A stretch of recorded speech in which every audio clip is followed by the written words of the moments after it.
सो hey guys, मेरा नाम है यश और आप लोग मुझे जानते हो। अगर नहीं जानते तो मेरी पिछली वीडियोस देख लीजिए, आप मुझे जान जाओगे। आपको पता होगा रोड टू एफसी सीजन 4 या हाँ सीजन 4 हुआ था, जिसके अंदर अपने दो इंडियन फाइटर्स गए थे, एक चंगरेंग कोरेन और मृदुल साइकिया।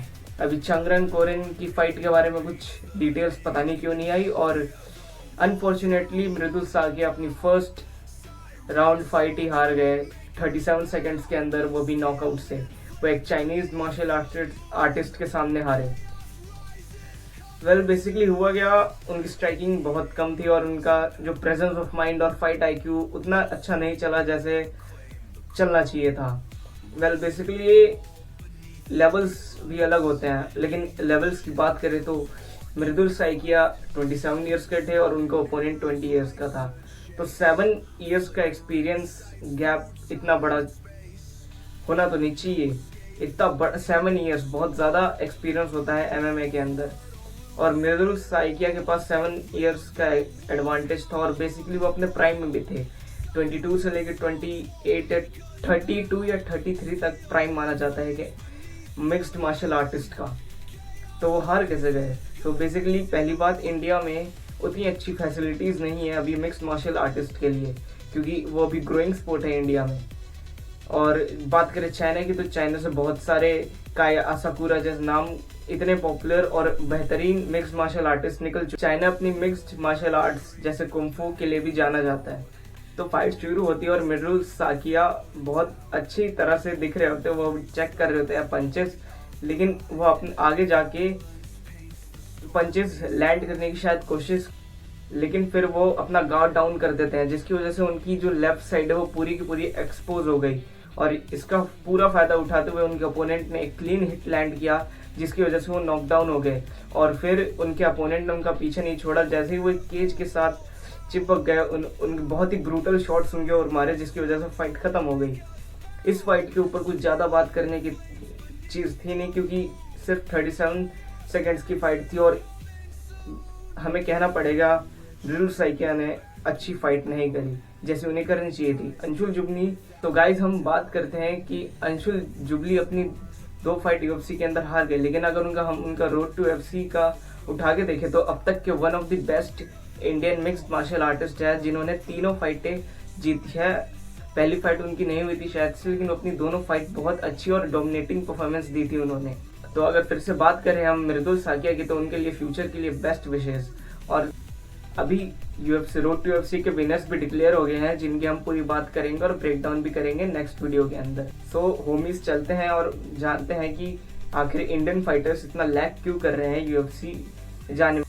तो होमीज, जैसा मैं कह रहा था, यूएफसी तो एक नेक्स्ट लेवल का है, रोड टू यूएफसी उसके मुकाबले कुछ नहीं है। फिर हमारे फाइटर्स अगर रोड टू यूएफसी ही नहीं जीत पाएंगे तो यूएफसी में कैसे वो कम्पीट करेंगे? इसका एक मेन रीजन ये है कि जैसे जो रेसलर्स, बॉक्सर्स या कोई भी अदर स्पोर्ट्स के होते हैं, वो एमएमए मिक्स्ड मार्शल आर्ट्स में शिफ्ट ही नहीं करते, क्योंकि या तो उनका मेन स्पोर्ट बस वही ध्यान रहता है या तो उनके अलग चॉइसेस होते हैं।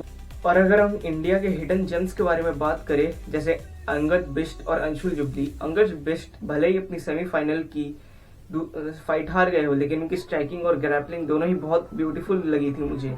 उनकी स्ट्राइकिंग एकदम क्लीन थी और हिट्स भी लैंड कर रहे थे वो, लेकिन उनसे फाउल हो गए, जिसकी वजह से उनके पॉइंट्स डिडक्ट कर लिए गए और वो मैच हार। बट उनकी ग्रैपलिंग और स्ट्राइकिंग दोनों ही बहुत शानदार थी।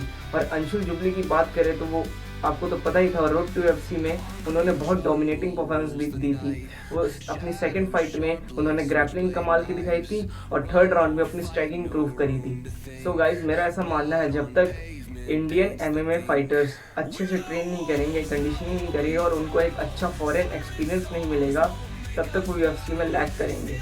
और मुझे ऐसा भी लगता है कि उनकी ट्रेनिंग में कहीं ना कहीं कोई कमी आ रही है, या तो वो टेक्निक्स को लेकर है, स्टैमिना को लेकर है, या फाइट आईक्यू को लेकर है। और बात करें मृदुल साइकिया की, तो उनकी केज अवेयरनेस, ऑक्टागन अवेयरनेस उतनी अच्छी नहीं थी।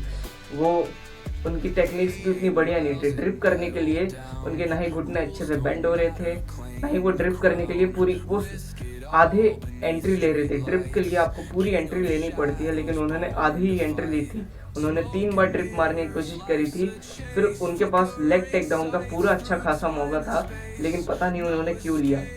तो उनके पास फाइट आईक्यू की कमी थी। उनकी स्ट्राइकिंग भले ही अच्छी हो, अगर आपके पास फाइट आईक्यू नहीं है, आपको पता नहीं कब कौन सा मूव ट्राई करना है, तो आई एम सॉरी, लेकिन वो पूरा सब कुछ वेस्ट है। आप कुछ अच्छा नहीं कर रहे अगर आपके पास ऑक्टागन अवेयरनेस नहीं है, फाइट आईक्यू नहीं है। और अगर हम बात करें इंडियन एमएमए सीन की, तो इस सीन को पूरा रिवाइज करना चाहिए और गवर्नमेंट को भी हमें थोड़ा सपोर्ट देना चाहिए, जैसे वो बाकी अदर स्पोर्ट्स को दे रहे हैं। इंडिया में तो एमएमए अब तक एक स्पोर्ट जैसा कंसिडर भी नहीं किया जाता है, क्योंकि उन्हें लगता है या तो खतरनाक है, या तो लोगों की जान जाती है, या फिर ये गुंडागर्दी। वो इंडियन एमएमए सीन को एक नया अच्छा स्ट्रक्चर देना पड़ेगा। एमेचर फाइट्स जो बहुत इंपॉर्टेंट होती हैं उनको अच्छे से रिवाइज करना जाएगा, अच्छा एक फाउंडेशन बना जाएगा इंडियन एमएमए के लिए, तभी इंडियन एमएमए यूएफसी तक के लेवल तक पहुंच सकता है। खैर, अभी मैं भी एक छोटा कंटेंट क्रिएटर हूँ और मैं इसके बारे में अभी ज़्यादा बात नहीं कर सकता, जो कि मेरा भी एक बहुत बड़ा डिसएडवांटेज है। अगर मैं चाहता अगर मेरे हाथ में होता तो मैं ज़रूर इंडियन एमएमए के लिए कुछ कर सकता था, लेकिन मेरे हाथ में अभी कुछ नहीं है। सो गाइज, ये थी अभी करंट सिचुएशन इंडियन एमएमए और रोड टू यूएफसी के अंदर जो हुआ। मैं कहना नहीं चाहूँगा, लेकिन हमारी ये रोड टू यूएफसी की अब तक वर्स्ट परफॉर्मेंस थी। मेरे को उम्मीद थी कि इस साल अच्छे कंटेंडर्स आएंगे और रोड टू यूएफसी में कम से कम एक इंडियन एमएमए फाइटर तो जीतेगा, क्योंकि अंगद बिष्ट और अंशुल जुबली जैसे फाइटर्स के बाद मैं और अच्छे की उम्मीद कर रहा था, बट अनफॉर्चुनेटली हमें उससे भी बुरा दिखा।